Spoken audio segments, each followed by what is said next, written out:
ओम शांति। ओम शांति।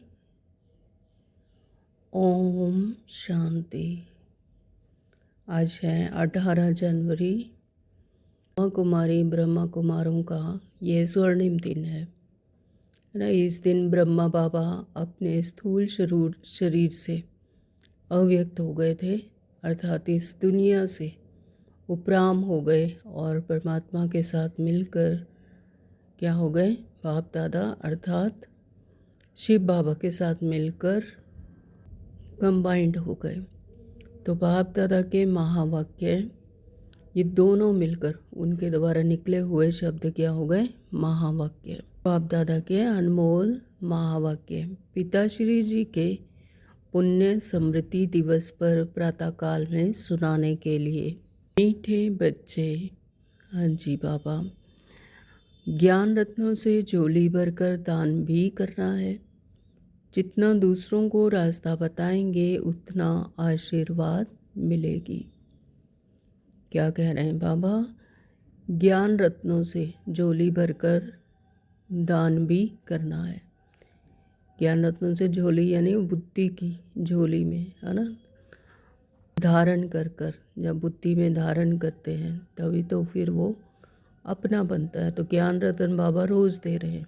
उसे जब अपनी झोली में भरकर यानी बुद्धि रूपी झोली में भरकर जब दान भी करेंगे, दान तभी कर पाएंगे जब अपने आप भरपूर होंगे। तो जितना दूसरों को रास्ता बताएंगे उतना आशीर्वाद मिलेगी। तो सबसे बड़ी सेवा है ये, दूसरी आत्माओं को भी परमात्मा से मिलन कराना, परमात्मा से मिलाना, में भी प्राप्तियां कराना। तो फिर उससे क्या मिलता है, आशीर्वाद मिलेगी। ओम शांति। ओम शांति बाबा।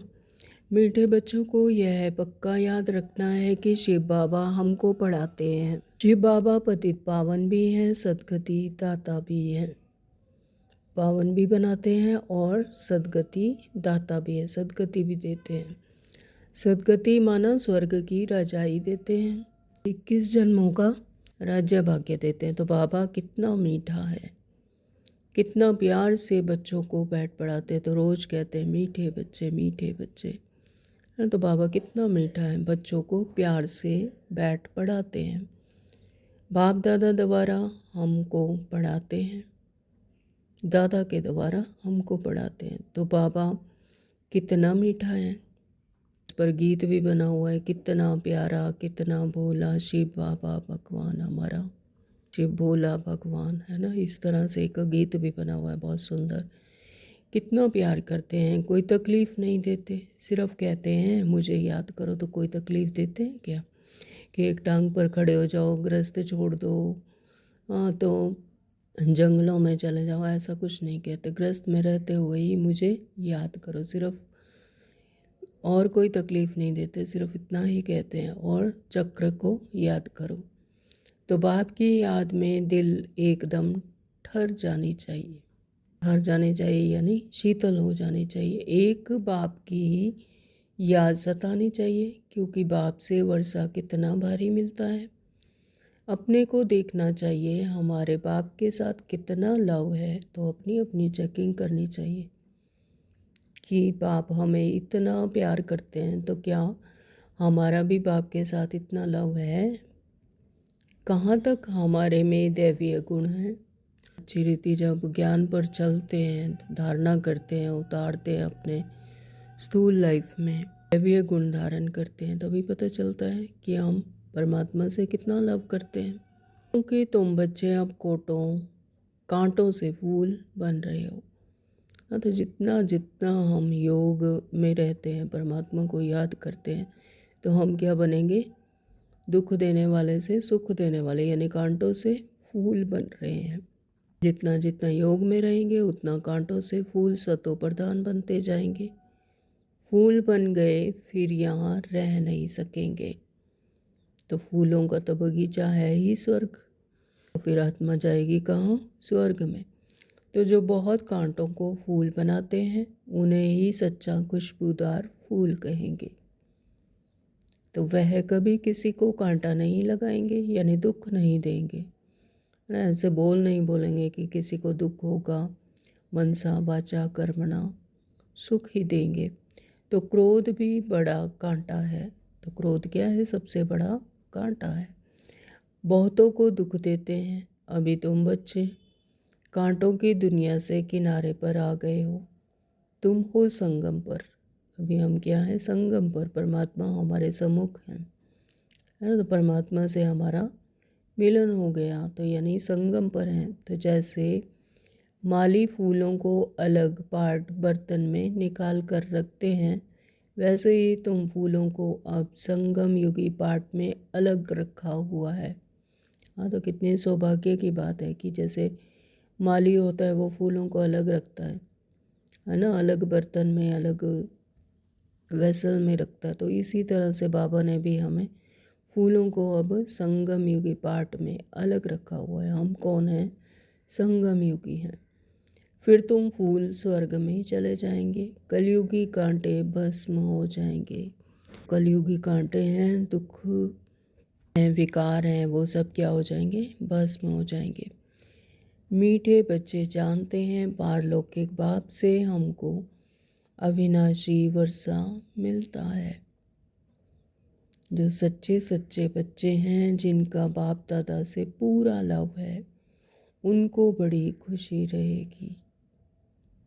तो सच्चे सच्चे बच्चे जो यथार्थ रीति परमात्मा को याद करते हैं, परमात्मा की श्रीमत पर चलते हैं, धारणाएं करते हैं, तो बाबा कहते हैं जिनका बाप दादा से पूरा लव है, उनको बड़ी खुशी रहेगी। क्या खुशी रहेगी? कि हमको अविनाशी वर्षा मिलता है पारलौकिक बाप से, हम विश्व का मालिक बनते हैं।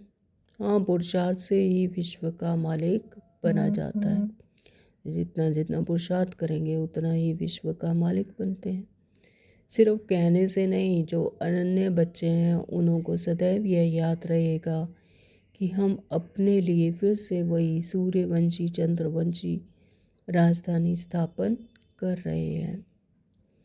बाप कहते हैं मीठे बच्चे, जितना तुम बहुतों का कल्याण करेंगे, उतना तुमको भी अजूरा मिलेगा, उजरा नहीं, उसका रिटर्न मिलेगा।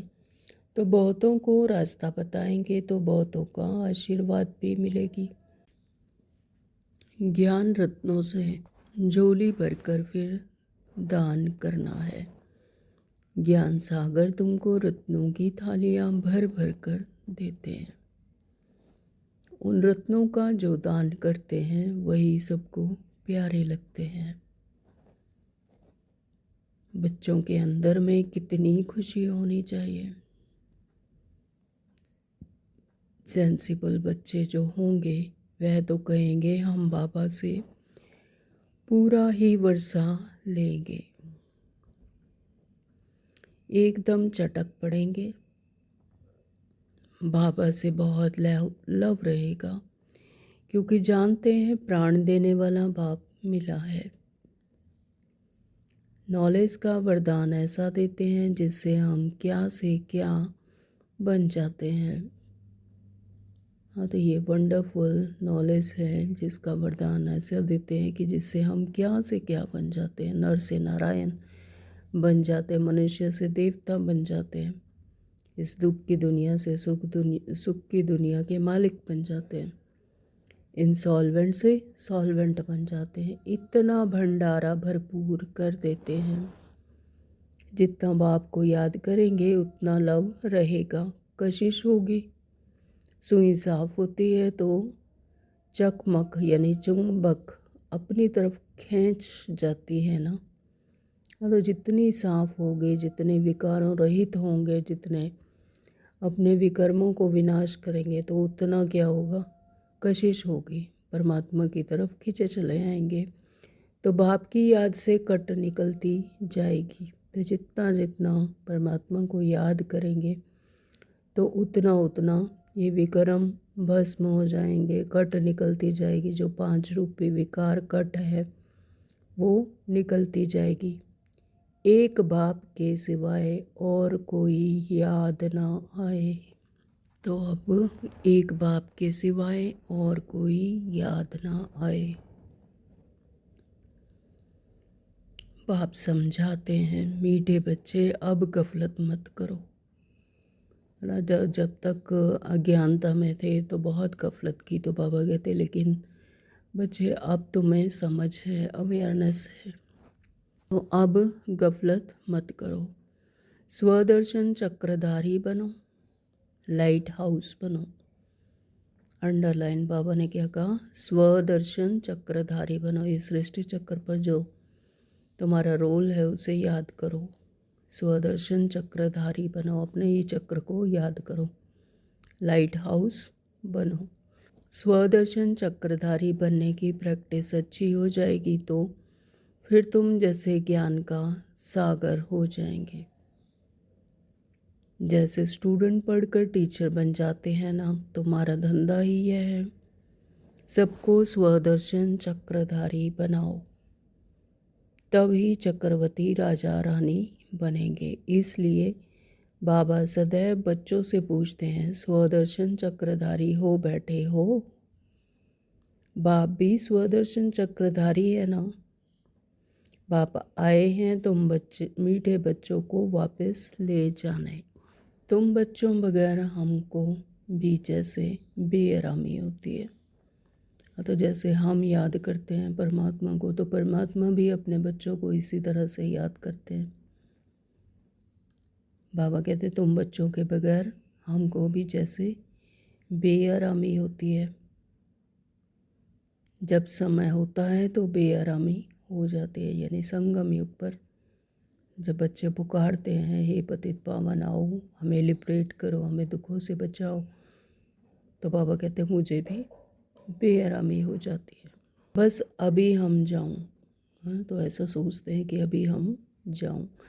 बच्चे बहुत पुकारते हैं, बहुत दुखी हैं, तरस पड़ता है। तो अब तुम बच्चों को चलना है घर, अपने सत्य घर। तो फिर वहाँ से तुम आपे ही चले आएंगे सुखधाम। तो सुख की दुनिया में जहाँ सुख ही सुख है, आनंद ही आनंद है, शांति ही शांति है, संपन्नता है, हर तरह का सुख है, प्रकृति सतो प्रधान है, आत्मा ही सतो प्रधान है। तो फिर ऐसी दुनिया में आपे ही चले जाएंगे। वहाँ मैं तुम्हारा साथी नहीं बनूंगा। कहाँ? सुखधाम यानी स्वर्ग में, है ना। तो वहाँ पर आत्मा भूल जाती है, परमात्मा को विस्मृति हो जाती है, अपनी प्रारब्ध को भोगती है। बाबा कहते वहाँ मैं तुम्हारा साथी नहीं बनूंगा। अपनी अवस्था अनुसार तुम्हारी आत्मा चली जाएगी। जितना तुम बच्चे बाप की याद में रहेंगे उतना दूसरों को समझाने का असर होगा। तो जितना जितना आत्मा याद में रहती है परमात्मा के सानिध्य में, तो फिर वो टचिंग दूसरों को होगी, दूसरों को समझाने का भी असर होगा। उसे भी याद आएगा अपना सत्य पिता, अपना सत्य वर्षा। तुम्हारा बोलना जास्ती नहीं होना चाहिए। बाबा कहते तुम्हारा बोलने की भी जास्ती ज़रूरत नहीं है। परमात्मा की याद में रहेंगे तो वो वाइब्रेशन उनको पहुंचेगी, तो ऑटोमेटिकली उनको भी टचिंग होगी। आत्म अभिमानी हो, थोड़ा ही समझाएंगे तो तीर लगेगा। जितना जितना आत्म अभिमानी यानी आत्मिक स्मृति से जितना भी समझाएंगे तो तीर लगेगा। बाप कहते हैं बच्चे बीती सो बीती, जो बीत गया उस पर बिंदी लगाओ। अब पहले अपने को सुधारो। खुद याद करेंगे नहीं तो दूसरों को कहते रहेंगे, यह ठगी चल ना सके। अगर खुद नहीं याद करेंगे, दूसरों को कहते रहेंगे कि बाबा को याद करो, तो बाबा कहते यह ठगी चल ना सके। न तो उनको कुछ टचिंग होगी, ना ही अपने आप को, तो अंदर दिल जरूर खाती होगी। बाप के साथ पूरा लव नहीं है तो श्रीमत पर चलते नहीं है। बेहद के बाप जैसी शिक्षा तो और कोई दे ना सके। ठीक है, बेहद का बाप, सभी आत्माओं का एक ही पिता, बेहद, कोई हद नहीं। तो बेहद के पाप जैसी शिक्षा तो और कोई दे ना सके। ये शिक्षा कौन देते हैं? बेहद का बाप। बाप कहते हैं, मीठे बच्चे, इस पुरानी दुनिया को अब भूल जाओ। हाँ, ये दुख की दुनिया, कलयुग की दुनिया, जहाँ विकार ही विकार हैं। तो बाबा कहते हैं, इस तमो प्रधान दुनिया को अब भूल जाओ। पिछाड़ी में तो यह सब भूल ही जाना है। बुद्धि लग जाती है अपने शांति धाम और सुख धाम में। जब अपने सत्य घर की स्मृति आ गई, जब अपने वर्षे की स्मृति आ गई, तो फिर बुद्धि वहीं लग जाती है। तो बाबा कहते तो पिछाड़ी में तो सब भूल ही जाना है। बाप को याद करते करते बाप के पास चले जाना है। पतित आत्मा तो जा ना सके। जो बॉडी कॉन्शियसनेस में है, जो अभी भी रोल में फंसी हुई है, दुनिया के विकारों में फंसी हुई है ना, तो पतित आत्मा तो जा ना सके। तो पावन तो सभी को जरूर बनना ही है, तभी अपने घर जा सकती हैं। वह है ही पावन आत्माओं का घर। तो यह शरीर 5 तत्वों से बना हुआ है। ये शरीर 5 तत्वों से बना हुआ है। धरती, आकाश, जल, वायु, अग्नि। तो 5 तत्व यहाँ रहने के लिए खींचते हैं। तो ये 5 तत्व यहीं पर मिलते हैं। शरीर यहीं पर मिलता है। जब 5 तत्वों की दुनिया में आते हैं तो ये भी यहाँ रहने के लिए खींचते हैं, क्योंकि आत्मा ने ये जैसे प्रॉपर्टी ली हुई है, इसलिए इस शरीर से ममत्व हो गया है। हाँ, तो ये 5 तत्वों का जो शरीर है, ये भी क्या है? प्रॉपर्टी ली हुई है आत्मा ने। तो बाबा कहते हैं, इसमें से ही ममत्व हो गया है। अब इनसे ममत्व निकाल जाना है अपने घर। इससे ममत्व निकलेगा तब तो अपने घर जाएंगे। वहाँ तो यह 5 तत्व है नहीं। कहाँ? परम धाम है, वहाँ पर ये 5 तत्व नहीं है। सतयुग में भी शरीर योग बल से बनता है। सतयुग में भी जो शरीर है वो योग बल से, आत्मिक समृद्धि से, योग बल से बनता है। सतो प्रधान प्रकृति होती है, इसलिए खींचती नहीं। सतो प्रधान है, प्रकृति सतो प्रधान है, 5 तत्व है वो भी सतो प्रधान होते हैं, तो इसलिए अपनी तरफ खींचती नहीं। दुख नहीं होता। यह बड़ी महीन बातें हैं समझने की। यहाँ 5 तत्वों का बल आत्मा को खींचता है। तो यहाँ पर कलयुगी हैं, 5 तत्व हैं, वो भी तमो प्रधानता में है, तो वो भी अपने, उनका बल भी फिर आत्मा को खींचता है। इसलिए शरीर छोड़ने की दिल नहीं होती है। हाँ, तो इसलिए शरीर छोड़ने में तकलीफ है, शरीर को छोड़ने की दिल नहीं होती। बाबा कहते हैं नहीं तो इसमें और ही कुछ होना चाहिए। पावन बन शरीर ऐसे छोड़ेंगे जैसे मक्खन से बाल। तो जितना जितना पावन बनते जाएंगे, पवित्र बनते जाएंगे परमात्मा की याद से, हाँ, तो फिर इस शरीर को भी छोड़ने में कोई भी परेशानी नहीं है, कोई दिक्कत नहीं है। शरीर ऐसे छोड़ेंगे जैसे मक्खन से बाल, कोई दुख नहीं होगा। तो शरीर से सब चीज़ों से ममत्व एकदम मिटा देना है। इससे हमारा कोई कनेक्शन नहीं, बस हम जाते हैं बाबा के पास। तो यह शरीर हमें इस दुनिया में रहने के लिए मिलता है ना, लेकिन आत्मा का तो अपना कोई शरीर नहीं, यानी वो आत्मिक अपने परम धाम में जब जाती है आत्मा, तो उसका शरीर की कोई ज़रूरत नहीं है। बस हम जाते हैं बाबा के पास। इस दुनिया से अपना बैगेज तैयार कर पहले से ही भेज दिया है, साथ में तो चल ना सके। बाकी आत्मा को जाना है, शरीर को भी यहाँ छोड़ देना है। हाँ, तो शरीर से न्यारे होकर आत्मा जाती है परम धाम। बाबा ने नए शरीर का साक्षात्कार करा दिया है। हीरे ज्वारों के महल मिल जाएंगे, कहाँ? सतयुग में। हाँ, तो बाबा नए शरीर का साक्षात्कार कराते हैं। ऐसे सुख धाम में जाने के लिए कितनी मेहनत करनी चाहिए। सदा ही परमात्मा की याद में रहना चाहिए, परमात्मा के सानिध्य में रहना चाहिए, थकना नहीं चाहिए। दिन रात बहुत कमाई करनी है। इसलिए बाबा कहते हैं नींद को जीतने वाले बच्चे माँ में कम याद करो।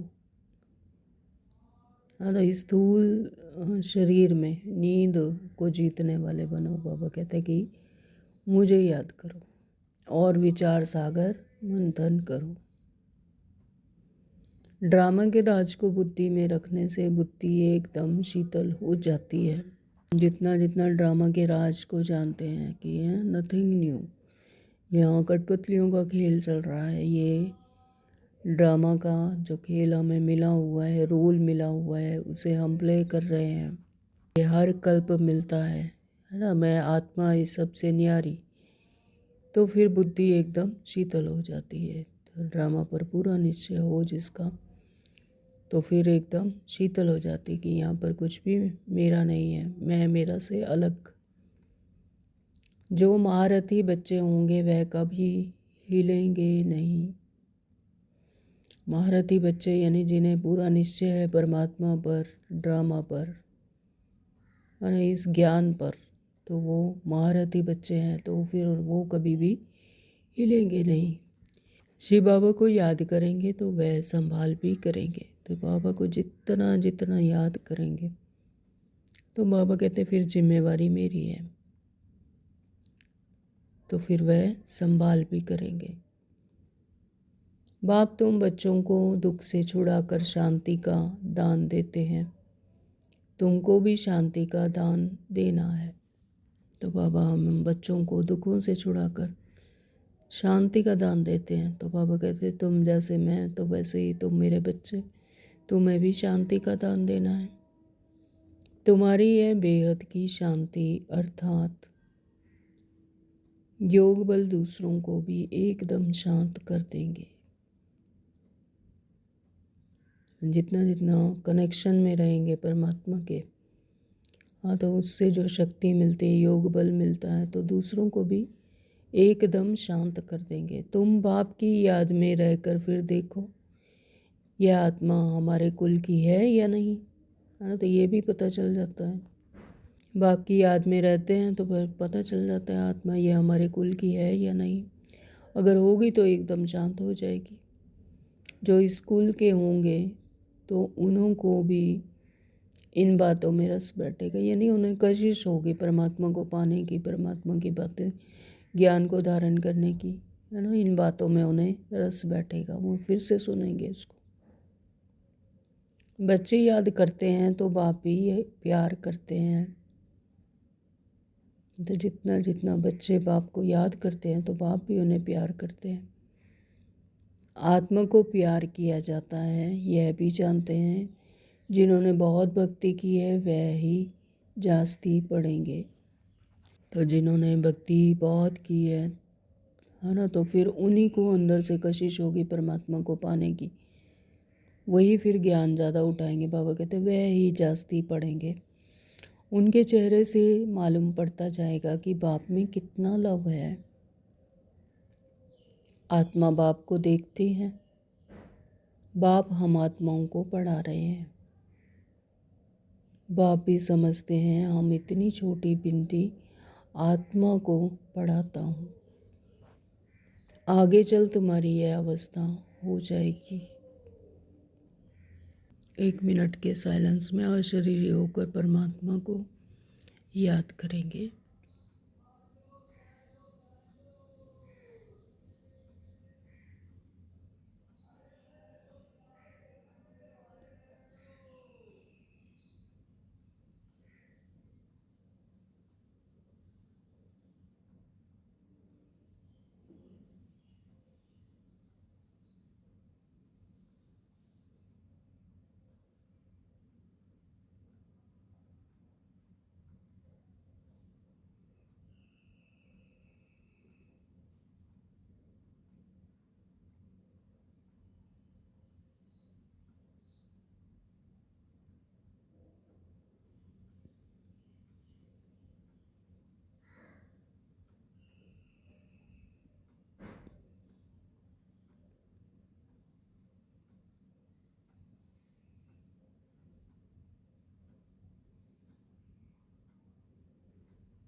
ओम शांति।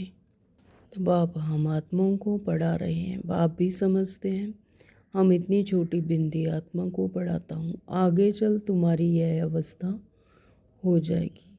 समझेंगे हम भाई भाई को पढ़ाते हैं। शक्ल बहन की होते हुए भी दृष्टि आत्मा की तरफ जाए, है ना। तो यहाँ पर स्थूल शरीर में बहन और भाई दिख रहे हैं, लेकिन है तो वो आत्मा। सूक्ष्म रूप में हम सब क्या हैं? आत्मा। तो इस बाबा कहते हैं कि शक्ल चाहे बहन की होते हुए भी दृष्टि कहाँ जाए? आत्मा की तरफ। हम सब कौन है? आत्मा आत्मा, भाई भाई। तो शरीर की दृष्टि बिल्कुल ना जाए, इसमें बड़ी मेहनत है। दूसरों को, हर एक आत्मा को आत्मा देखना, शरीर नहीं देखना, आत्मा देखना। पापा कहते हैं इसमें बड़ी मेहनत है। यह बड़ी महीन बातें हैं, बड़ी ऊंच पढ़ाई है। वजन करो तो इस पढ़ाई का तरफ बहुत भारी हो जाएगा। हाँ, तो बाबा कहते हैं अगर वजन भी करो स्थूल रीति से भी, तो वही पढ़ाई का वजन भारी हो जाएगा। अच्छा, मीठे मीठे सिकलते बच्चों प्रति माता पिता बाप दादा का याद प्यार और गुड मॉर्निंग। रूहानी बाप की रूहानी बच्चों को नमस्ते। हम रूहानी बच्चों की रूहानी माता पिता बाप दादा को याद प्यार गुड मॉर्निंग। नमस्ते जी, शुक्रिया मेरे मीठे बाबा, आपका बहुत बहुत शुक्रिया। आज के अव्यक्त महावीर बच्चों के संगठन की विशेषता। यह एक रस एक टिक स्थिति 9/12/75 से ली गई है। तो महावीर अर्थात विशेषात्मा। ऐसे महावीर विशेषात्माओं के संगठन की विशेषता वर्तमान समय यही होनी चाहिए जो एक ही समय सबकी एक रस एक टिक स्थिति हो, अर्थात जितना समय जिस स्थिति में ठहरना चाहे उतना समय उस स्थिति में संगठित रूप में स्थित हो जाए। संगठित रूप में सबके संकल्प रूपी उंगली एक हो। जब एक संगठन की यह प्रैक्टिस नहीं है तब तक सिद्धि नहीं होगी।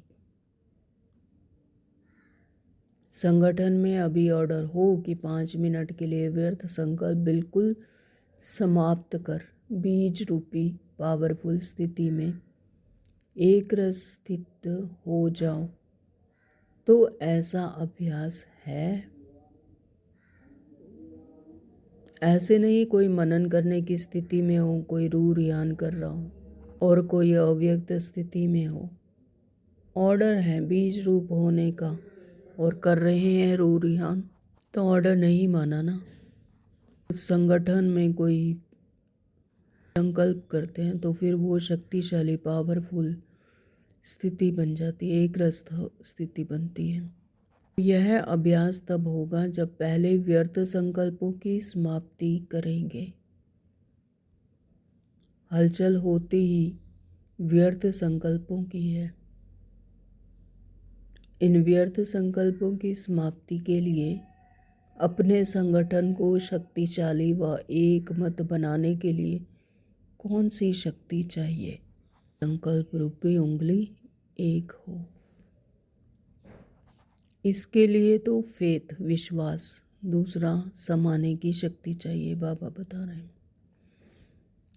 संगठन को जोड़ने का धागा है फेथ, विश्वास।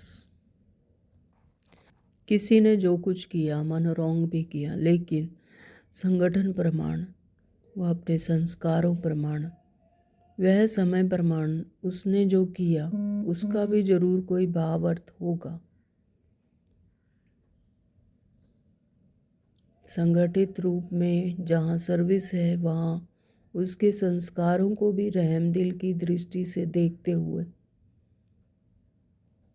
संस्कारों को सामने न रख, इसमें भी कोई कल्याण होगा। इसको साथ मिलाकर चलने में ही कल्याण है। ऐसा फेथ जब संगठन में एक दूसरे के प्रति हो तब ही सफलता हो सकती है।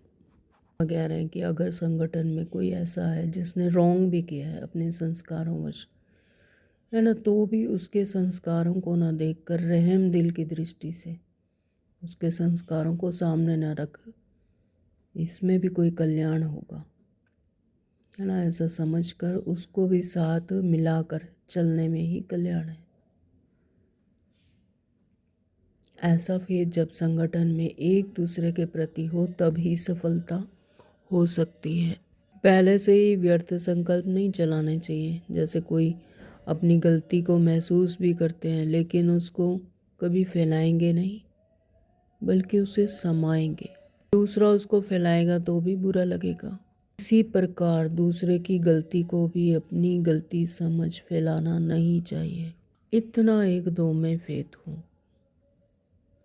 यानी संगठन में किसी ने गलती की तो उसे फैलाना नहीं चाहिए, बल्कि व्यर्थ संकल्प नहीं चलाने चाहिए, बल्कि उसे समा देना चाहिए। इतना एक दो में फेथ हो। स्नेह की शक्ति से ठीक कर देना चाहिए। जैसे लौकिक रीति भी घर की बात बाहर नहीं करते हैं, नहीं तो इससे घर को ही नुकसान होता है। तो संगठन में साथी ने जो कुछ किया उसमें जरूर रहस्य होगा। यदि उसने रॉन्ग भी किया हो तो भी उसको परिवर्तन कर देना चाहिए। जी बाबा, यह दोनों प्रकार के फेथ रखकर एक दूसरे के संपर्क में चलने से संगठन की सफलता हो सकती है। इसमें समाने की शक्ति ज़्यादा चाहिए।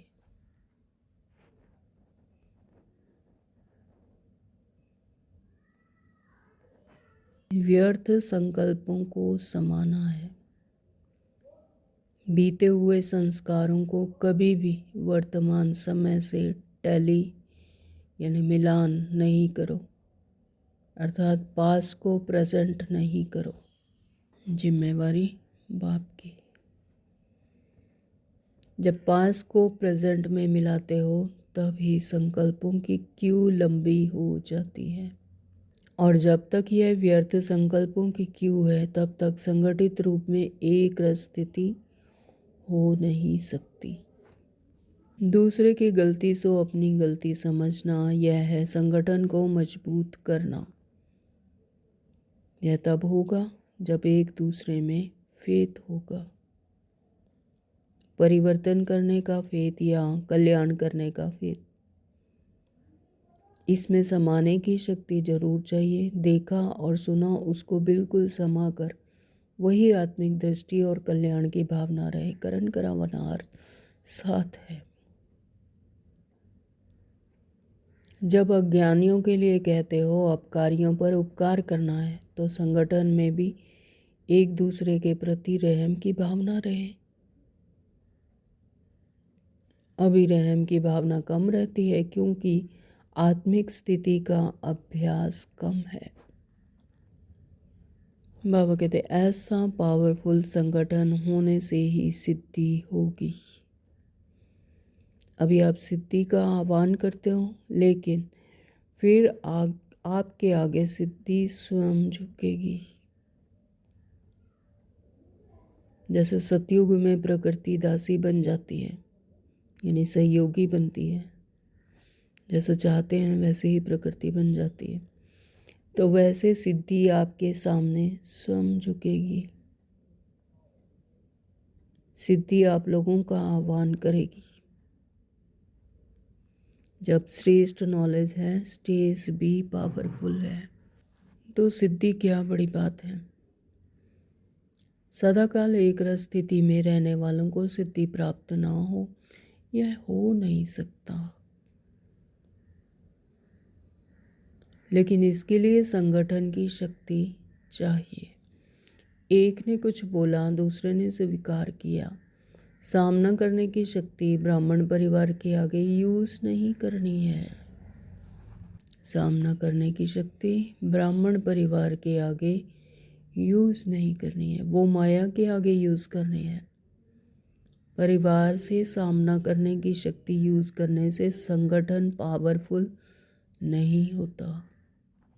कोई भी बात नहीं जचती तो भी एक दूसरे का सत्कार करना चाहिए। उस समय किसी के संकल्प व बोल को कट नहीं करना चाहिए।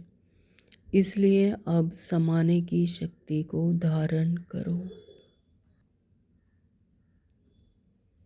संगठित रूप में आप ब्राह्मण बच्चों की आपस के संपर्क की भाषा भी अव्यक्त भाव की होनी चाहिए। एक ने संकल्प किया, दूसरे तक पहुंची, आवाज़ में भी आने की ज़रूरत नहीं। अथवा आपस में संपर्क की भाषा भी अव्यक्त भाव की होनी चाहिए। जैसे फरिश्ते अथवा आत्माएं आत्माओं से बोल रही हैं। किसी की सुनी हुई गलती को संकल्प में भी स्वीकार ना करना और ना कराना ही चाहिए। ऐसी जब स्थिति हो तब ही बाप की जो शुभकामना है संगठन की वह प्रैक्टिकल में होगी।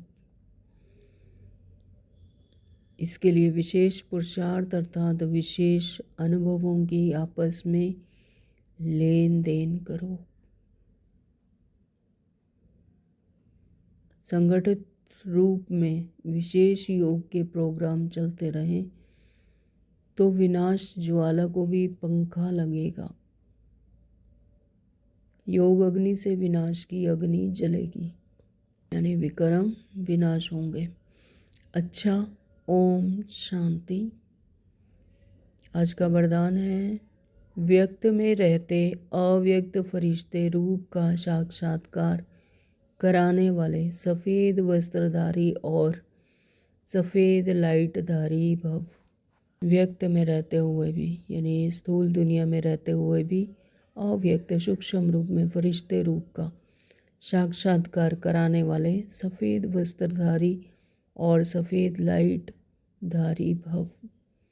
जैसे अभी चारों ओर यह आवाज़ फैल रहा है कि यह सफ़ेद वस्त्रधारी कौन है और कहाँ से आए हैं, ऐसे अब चारों ओर फरिश्ते रूप का साक्षात्कार कराओ। इसको कहा जाता है डबल सेवा का रूप। जैसे बादल चारों ओर छा जाते हैं, ऐसे चारों ओर फरिश्ते रूप से प्रकट हो जाओ। जहाँ भी देखें तो फरिश्ते ही नजर आए। लेकिन यह तब होगा जब शरीर से डिटैच होकर अंतवाहक शरीर से चक्र लगाने के अभ्यासी होंगे। अपने सूक्ष्म शरीर से, लाइट के शरीर से, है ना, चक्कर लगाने के अभ्यासी होंगे। मनसा पावरफुल होगी।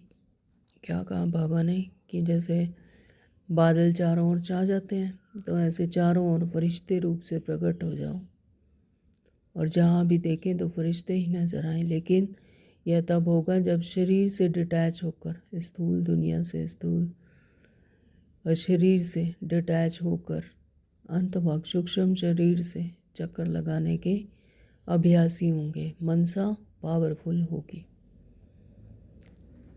स्लोगन दिया है आज बाबा ने, सर्व गुणों व सर्व शक्तियों के अधिकारी बनने के लिए आज्ञाकारी बनो। इतना जितना आज्ञाकारी बनेंगे, श्रीमत पर चलेंगे, प्रैक्टिकली लाइफ में अपने श्रीमत को धारण करेंगे तो उतने सर्वगुण और सर्व शक्तियों के अधिकारी बनेंगे। आज के अव्यक्त इशारे हैं, इस अव्यक्त मास में बंधन मुक्त रह जीवन मुक्त स्थिति का अनुभव करो। जैसे बाप सदा स्वतंत्र है, ऐसे बाप समान बनो। बाप दादा आप बच्चों को प्रतंत्र देख नहीं सकते, किसी के अधीन नहीं देख सकते। अगर स्वयं को स्वतंत्र नहीं कर सकते हो, स्वयं ही अपनी कमजोरियों में गिरते रहते हो, तो विश्व परिवर्तक कैसे बनेंगे। अभी स्मृति को बढ़ाओ कि मैं मास्टर सर्वशक्तिवान हूँ। इससे सहज सर्व पिंजड़ों से मुक्त उड़ता पंछी बन जाएंगे। ओम शांति। बाबा ने अटेंशन दिलवाया कि स्वदर्शन चक्रधारी बनो, लाइट हाउस बनो, है ना। तो स्वदर्शन चक्रधारी बनने की प्रैक्टिस अच्छी हो जाएगी तो फिर तुम जैसे ज्ञान का सागर हो जाएंगे। तो आज हम सब स्वदर्शन चक्र का अभ्यास करेंगे। स्थित हो जाएं सभी अपने बिंदु स्वरूप अनादि स्वरूप में। मैं आत्मा पॉइंट ऑफ लाइट परम धाम में एक चमकता सितारा परमात्मा के सानिध्य में आती हूँ इस सृष्टि चक्र पर अपना पाठ आरंभ करने। सतयुग और त्रेता में देवता के स्वरूप में चारों तरफ सतो प्रधान दुनिया, सतो प्रधान आत्माएं, सतो प्रधान प्रकृति, आत्मा अपने दैवीय गुणों से संपन्न, सुख शांति आनंद संपन्नता से भरपूर, गुणों शक्तियों और खजानों से संपन्न अवस्था में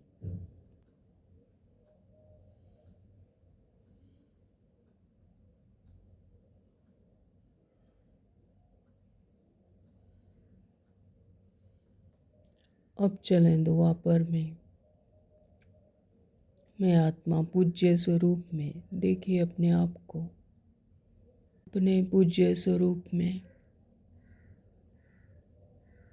बाबा से शक्तियाँ प्राप्त कर चारों तरफ फैला रहे हैं और सब भक्तजनों की मनोकामनाएं पूर्ण कर रहे हैं।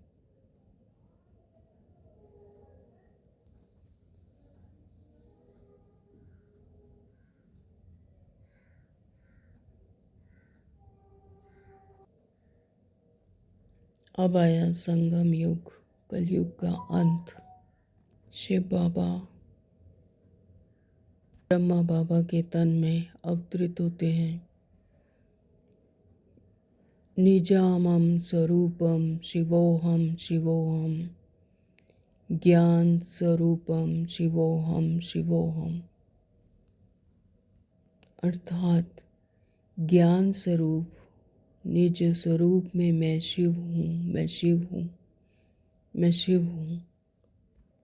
ज्ञान से ब्रह्मा बाबा के द्वारा हमें शिव बाबा अडॉप्ट कर मुख वंशावली बनाते हैं, ब्राह्मण बनाते हैं। मैं आत्मा ब्राह्मण बन श्रीमत को धारण करती हूँ। सृष्टि चक्र के आदि मध्य अंत को स्मृति में लाती हूँ। तीनों लोकों की ज्ञान मुझ आत्मा में सोचरा करती हैं।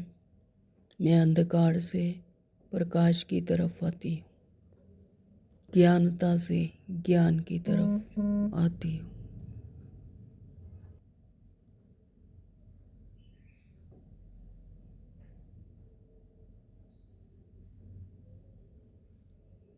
पांचवा स्वरूप अब बाबा हमें लाइट स्वरूप यानी आत्म अभिमानी बनाते हैं।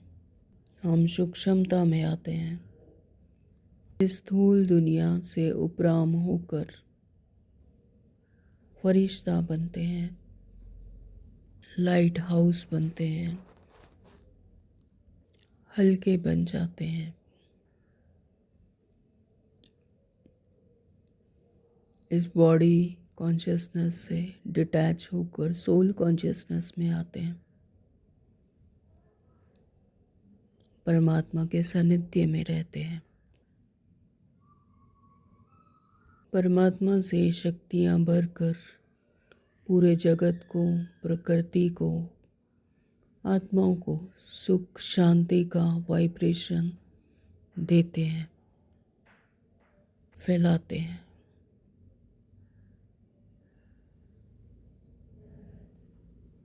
और फिर पॉइंट ऑफ लाइट बनकर परम धाम आत्मा चली जाती है। इस तरह से आत्मा शांति से आरंभ होकर शांति में ही मिल जाती है।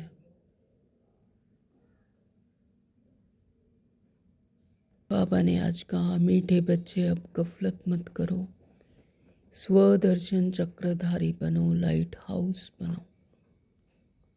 स्वदर्शन चक्रधारी बनने की प्रैक्टिस अच्छी हो जाएगी तो तुम जैसे ज्ञान का सागर हो जाएंगे। तो इस प्रैक्टिस को बार बार करना है।